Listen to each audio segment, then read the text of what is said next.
திருமுழுக்கு யோவான். செக்கரியா எலிசபெத் தம்பதியருக்கு முதிர் வயதில் கடவுளின் அருளால் பிறந்த குழந்தைதான் யோவான். கடவுளின் அற்புதத்தை கண்டு வியந்த செக்கரியா, குழந்தாய், நீ உன்னத கடவுளின் இறைவாக்கினர் எனப்படுவாய். ஆண்டவருக்கான வழியை செம்மைப்படுத்த அவர் முன்னே செல்வாய் என்று வாழ்த்தினார். யோவான் இயேசுவை விட 6 மாதங்கள் மூத்தவர். இருவரும் சொந்தக்காரர்கள். யோவானின் பிறப்பு இயேசுவின் பிறப்பை முன் அறிவிப்பதற்காக நிகழ்ந்தது. இவரது வரவை இறைவாக்கினர் எசாயா 7 நூற்றாண்டுகளுக்கு முன்பே குரலொலி ஒன்று முழங்குகின்றது. பாலை நிலத்தில் ஆண்டவருக்காக வழியை ஆயத்தமாக்குங்கள் என்று முன்னறிவித்தார். அதன் பின்னர் கிமு 5ஆம் நூற்றாண்டில், இதோ நான் என் தூதனை அனுப்புகிறேன், அவர் எனக்கு முன் வழியை ஆயத்தம் செய்வார் என கடவுள் மலாக்கி இறைவாக்கினர் மூலமாக முன்னறிவித்தார். யோவான் வளர்ந்தார், வலிமை அடைந்தார். அவர் பாலைவனத்தில் வாழ்ந்து வந்தார். ஒட்டக மயிராடை அணிந்து இடையில் வார்க்கச்சை கட்டியிருந்தார். காட்டுத்தேனும் வெட்டுக்கிளியுமே அவரது உணவு. திபேரியு சீசரின் ஆட்சி காலத்தின் 15ஆம் ஆண்டில் போந்தி பிலாத்து யூதேயாவின் ஆளுநராயிருந்தார். பாலைவனத்தில் வாழ்ந்து வந்த யோவானுக்கு இறைவனின் அழைப்பு வந்தது. மக்களின் மனமாற்றத்துக்காக போதிக்க ஆரம்பித்தார். பாவ மன்னிப்பு அடைய மனமாறி திருமுழுக்கு பெறுங்கள்.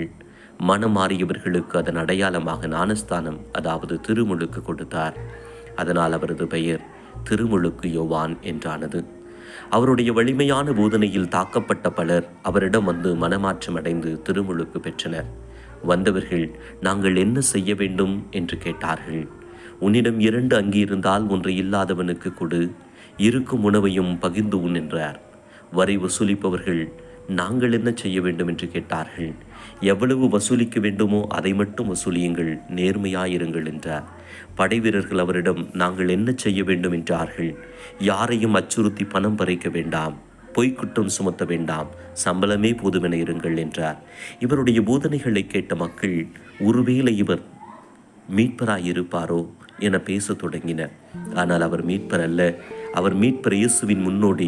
எனவே அவர் மக்களை பார்த்து, நான் தண்ணீரால் திருமுழுக்கு கொடுப்பவன், இன்னொருவர் வருவார், அவர் தூய ஆவியாலும் நெருப்பாலும் திருமுழுக்கு கொடுப்பார். அவருடைய செருப்பின் வாரை அவிழ்க்க கூட எனக்கு தகுதியில்லை என தன்னை தாழ்த்தி கொண்டார். இயேசுவும் தம் பணிவாழ்வின் தொடக்கமாக யோவானிடம் திருமுழுக்கு பெற்றுக்கொண்டார். அப்போது வானம் திறந்தது. இவரே என் அன்பார்ந்த மகன் என விண்ணக தந்தையின் குரல் வானிலிருந்து ஒலித்தது. தூய ஆவியானவர் ஒரு புறாவின் வடிவில் இயேசுவிடம் வந்திறங்கினார். யோவானை பற்றிய பேச்சு ஊரெங்கும் பரவியது. அவர் எந்த இடத்திலும் சமரசம் காட்டாமல் பேசி வந்தார். அங்கே குறுநில மன்னன் ஏரோது ஆட்சி செய்து கொண்டிருந்தான். தனது சகோதரனின் மனைவி ஏரோதியாளை அபகரித்து அவளோடு வாழ்ந்து வந்தான்.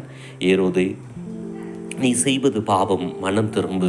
யோவானின் குரல் அச்சமில்லாமல் ஏரோதின் முன்னால் ஒலித்தது. ஏரோது கோபமடைந்தான்.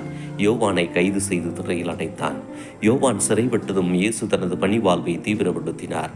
பெண்களில் பிறந்தவர்களில் யோவானை விட பெரியவன் யாரும் இல்லை என யோவானை பற்றி வெளிப்படையாய் அறிக்கையிட்டார்.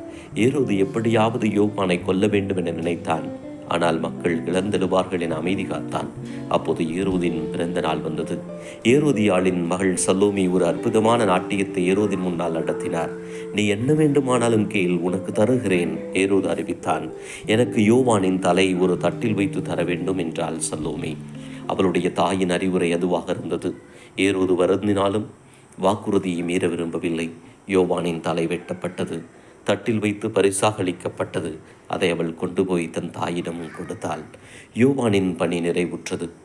இயேசுவை பற்றி அறிக்கையிட தயங்காத மனமும், தனியே பணி செய்ய தயங்காத திடமும், மனிதநேய சிந்தனைகளும், அசைக்க முடியாத விசுவாசமும் திருமுழுக்கு யோவானிடமிருந்து நாம் கற்றுக்கொள்ள வேண்டிய பாடங்களாகும்.